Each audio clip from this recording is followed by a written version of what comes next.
Welcome to the One Tail at a Time PDX Introduction to Dog-Led Decompression, your dog's first week in their foster and adoptive home. I am Mia Bonadonna, OTAT PDX's Behavior and Training Coordinator. Our learning goals today are 1. To define decompression, 2. Understand why decompression is important, and 3. Learn how we can help dogs decompress. I will provide a companion resource sheet for this decompression tutorial. So let's go ahead and define decompression. This term was first used in the field of human psychology to refer to the gradual adjustment to a new home environment. It is usually applied to prisoners, soldiers, and those that have experienced significant trauma and relocation, such as refugees. In the dog rescue world, decompression actually means something similar. It is a period of rest and gradual adjustment to a new environment following a major life event, such as being surrendered to a shelter, moving to a foster home, or being adopted. So what does decompression feel like to dogs? In short, it is exhausting. The scientific data that we have for dogs confirms that sheltering and transport is very stressful. By measuring physiological stress indicators such as blood and salivary cortisol levels, researchers have found high stress indicators in dogs during transport and for up to 3.5 weeks in shelters. New environments, unpredictability, loss of previously held social connections, and loss of control all contribute to the stress dogs feel when they are entering the shelter system. The data also shows that being able to rest and sleep in a foster home actually helps decrease salivary cortisol, the stress hormone responsible for flight or flight responses and self-preservation. At OTAT, we want to take decompression one step further by using observation of dog body language to make decompression as efficient and effective as possible by using a technique I call dog-led decompression. Dog-led decompression is a stress reduction acclimation process that monitors dog body language after transfer to new environments such as a foster or adoptive home, and responding with activities that are appropriate for the stress level the dog is experiencing. Because dogs are all individuals with their own unique genetic makeup, temperaments, personalities, resiliency, life experiences, and history, each and every dog will have different needs, timelines, and preferences during decompression. I'd like to get into why dog-led decompression is important and mutually beneficial by reading a quote from John Muir. He is one of the great animal advocates and observers of animals in U.S. history. He wrote, "Any glimpse into the life of an animal quickens our own and makes it so much larger and better in every way." I like this statement because it stresses how beneficial it is for we humans to understand what animals are saying to us. Listening to what our dogs say expands our worldview and our knowledge not only about that animal, but about ourselves and what we are capable of as empathic beings. John Muir is known for his wildlife advocacy, but he also wrote a whole book about exploring Alaskan glaciers with a dog named Stikine, and in that book, Muir describes observing Stikine's body language and using that as a guide for deciding what parts of exploration Stikine would be comfortable participating in. Dog-led decompression has several benefits. When dogs are stressed, cortisol and other stress hormones build up in the brain. Those stress hormones can cause undesirable stress responses such as running away, hiding, anorexia, growling, snapping, biting, illness, and immunosuppression. So dogs that are allowed to decompress at their own pace are less likely to have undesirable behaviors and illness, which helps conserve rescue staff, veterinarian, and volunteer time. Good behavior also makes dogs more adoptable and helps them find their forever homes as quickly as possible.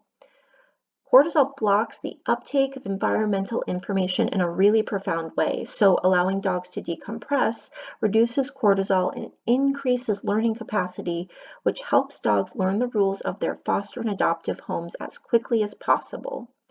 Observing dogs during decompression can give us data about how well they cope with stressors and how much trauma they may have been exposed to. Allowing dogs to do activities with us at a pace they control helps build their trust in humans and in turn builds the dog-human bond. The peer-reviewed data about animals shows that giving animals choice and control over their bodies, as long as it's safe to do so, greatly decreases stress and fear. I just want to take a moment to point out an important caveat. We absolutely want to give decompressing dogs choices, but as their foster and adoptive guardians, we have to make sure that the choices we give them are safe choices. For example, the dog on the left, OTAT alumni Janice, has been given the choice of a stuffed toy or a meaty bone, and as you can see, she chose the bone and is interacting safely with it. But former OTAT dog Banana made the choice to eat half of a ball. Banana did not make a safe choice on her own, and from that point on, she had to be supervised with balls. Dog-led decompression is an act of kindness and empathy. It is the trauma-informed care of the dog world. It means recognizing and understanding that rescue dogs may come to us with a history of trauma, abuse, or neglect, then giving them the space, tools, and time to find the emotional and physical safety necessary to start the process of rebuilding their own sense of self. Even in the best of circumstances, a foster dog will have lost a human or dog attachment figure. They will have lost their home, and their entire world will be upended with new rules. OTAT has seen some more extreme cases, like Tulip. Tulip was rescued from a hoarding situation where grooming and veterinary care were so badly neglected that she ended up losing an entire leg because matted fur caused life-threatening infection. Because that situation was profoundly traumatic, Tulip's decompression period was very slow. It takes a lot of personal strength to allow a dog to decompress at a pace they need, which can sometimes be counterintuitive. What dogs need most when they are decompressing is rest, good food, and short walks. We as foster and adoptive guardians must fight the urge to do more intense activities too quickly in our human attempts to make the dogs feel welcome. We must be patient with decompressing dogs. There are 3 keys to doing dog-led decompression well. 1, learning to read dog body language so we know what dogs are feeling. 2, giving them a suitable environment and ensuring their safety. And 3, knowing what activities are appropriate for a dog during the various stages of decompression. Learning to read dog body language opens up communication channels between you and your dog by telling you what the dog is thinking and feeling. So I want you to know some of the basics. We have a companion resource sheet that goes with this lecture, and several dog body language charts are provided for you there. It is important not only to use those charts and study them, but to refer back to them over the course of your dog's decompression so you know how things are going. There are some important concepts to keep in mind about dog body language. 1, remember that dog signaling never occurs in a bubble. Always look at behavior contextually. So we want to look at the activities that are happening, the people and animals present, the environment the dog is in, and what the dog is doing with all the different parts of its body. Know that dogs that have experienced significant trauma, abuse, or punishment may only give subtle behavior cues.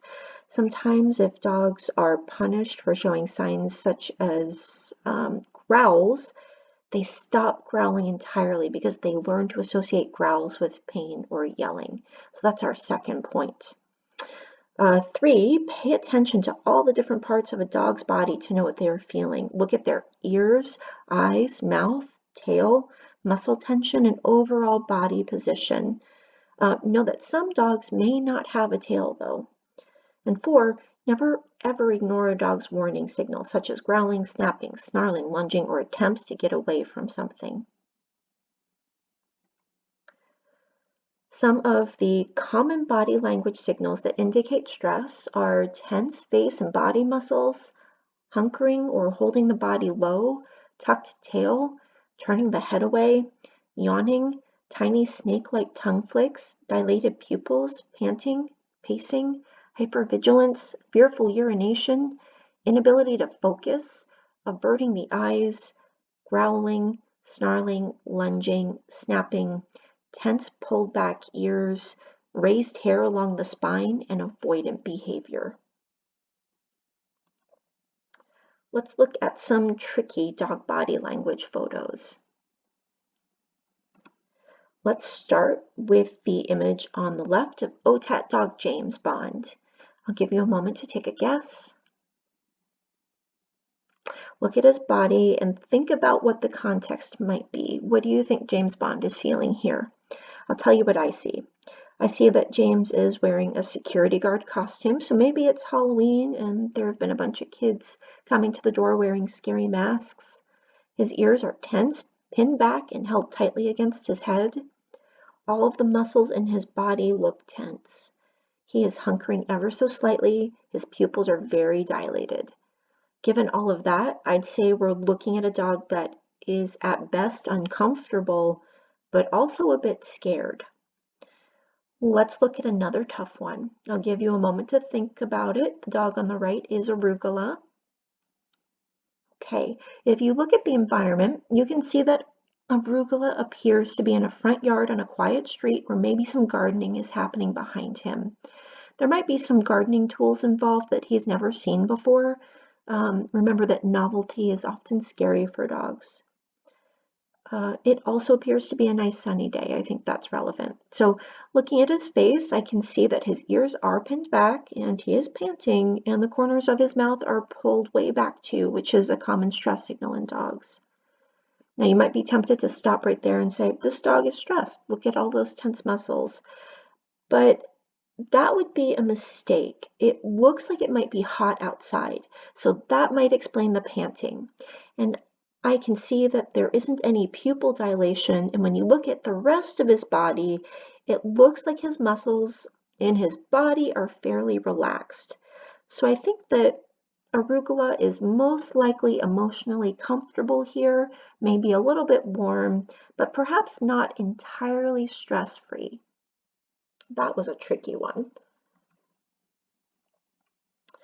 Let's talk about setting up an environment that is conducive to safe decompression. I recommend the following.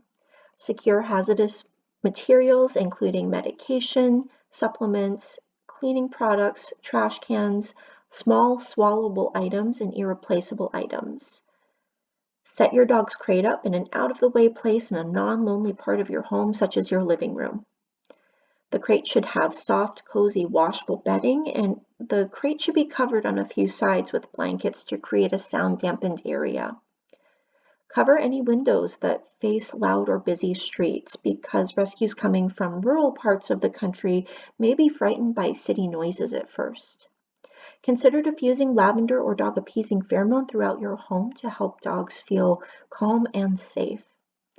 Gather important supplies like collar, identification tag, harness, leash, toys, chew items, bedding, bowls, enrichment feeders, food, non-toxic cleaning supplies, baby gates, medications and supplements if needed, and high-value treats such as peanut butter, hot dogs, cheese, and roasted meat.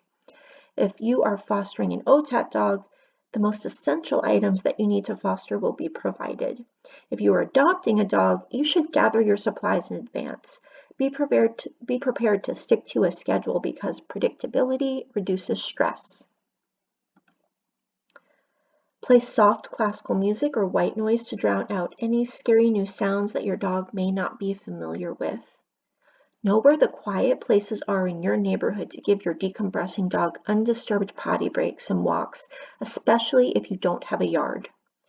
Make sure that you have a way to separate your decompressing dog from other animals and children. Your foster dog may not want the company of others at first.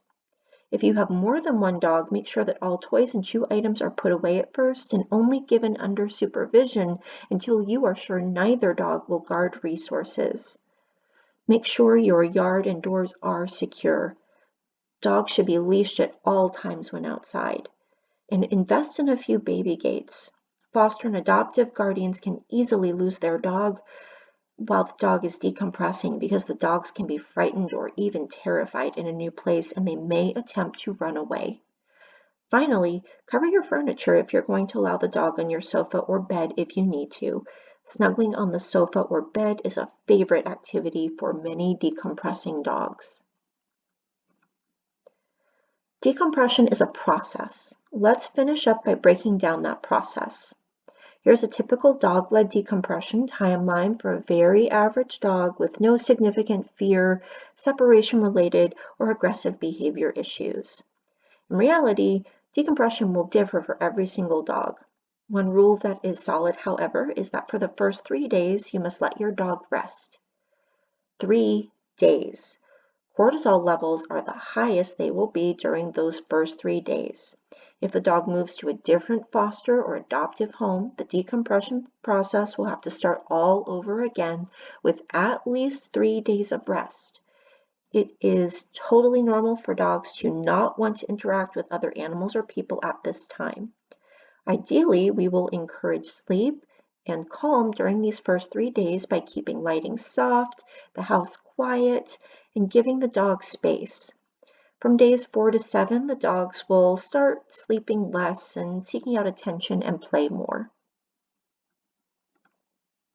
Here are activities that are acceptable for your dog's first week at home. 1. Sleeping and resting. Sleeping is restorative and it helps boost the immune system. This is really important because dogs leaving stressful situations are more susceptible to illness until their stress levels decrease. 2. Enrichment, like chewing, stuffed Kongs, snuffle mat, and engaging with toys. These are normal and important behaviors for dogs. Chewing for dogs actually helps dogs self-medicate because it puts serotonin and endorphins in the brain. Those neurochemicals help dogs cope with stress and feel good. 3. Snuggling and petting. Human touch can be therapeutic and comforting, but only if the dog gives clear signals that it wants to be touched.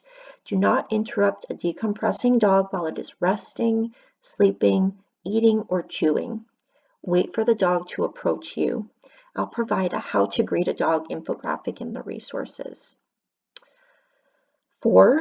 Physical care. Veterinary care and bathing are actually stressful for dogs, but it's a necessary and important element of fostering that must occur. 5. Take short walks in quiet areas, but only if the dog is not showing significant stress signs on walks.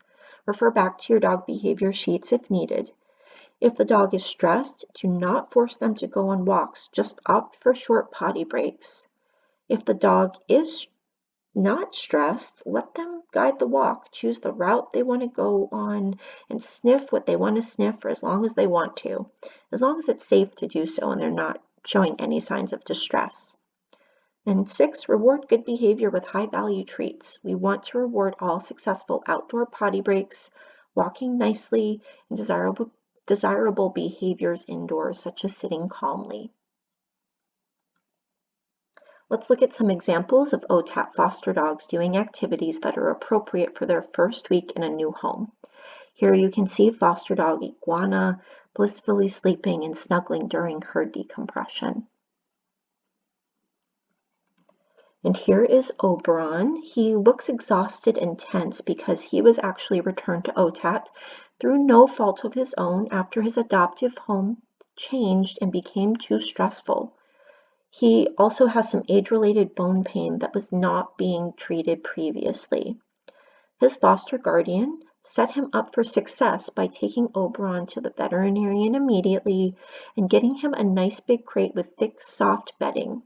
He has a rope and toys to chew on, which we know he enjoys. Here is Jabiru tucking in with a filled frozen Kong on his 3rd day of decompression. Frozen filled Kongs are an activity that puts serotonin in dog brains and typically keeps them busy for 30 to 60 minutes. This is a photo of Garbo taking a short walk in a quiet area. I love this photo because you can see that she is safely and appropriately double clipped, which is when you connect your leash to both the dog's harness and collar to make sure that they are extra secure. Remember that decompressing dogs are a flight risk. OTAT uses only positive reinforcement, which means rewarding good behaviors. Use food rewards for successful potty trips outside, good leash walking, and any desirable behaviors inside, such as kenneling up when asked. When you reward desirable behaviors, they will be more likely to occur in the future. Just remember that when a dog is actively decompressing, cortisol blocks learning. So sometimes dogs learn a bit slower when they are in new environments following stressful events. Here is Noodle eating a high-value treat. There are 2 hard rules that must be followed during the first week of decompression. 1, do not invite guests over to see your new dog.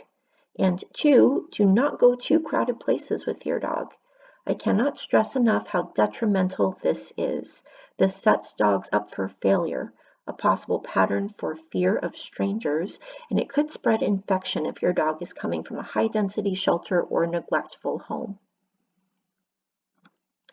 Going back to our typical dog-led decompression timeline, in the second week, I usually start doing longer walks, doing interactive play such as fetch and tug, and start teaching simple cues such as targeting and sit using positive reinforcement training. It is not uncommon, however, for dogs to need a second week of rest. Usually around the third week, I start working on behavior modification for trickier behaviors such as fear and separation-related issues. This is something you should consult with a humane experienced trainer or behavior consultant for. And then finally, around the 6-month mark, I might start being a bit more adventurous with the dog. Maybe going to classes, doing dog sports, going on day trips, going for longer hikes, but again, only if your dog is showing clear signals that they are ready for these activities. Fearful dogs sometimes need a year or more before you can start expanding their world. All right, thanks so much for watching this tutorial about dog-led decompression. Dog behavior is complex and there's no way to cover everything that may crop up in a single tutorial.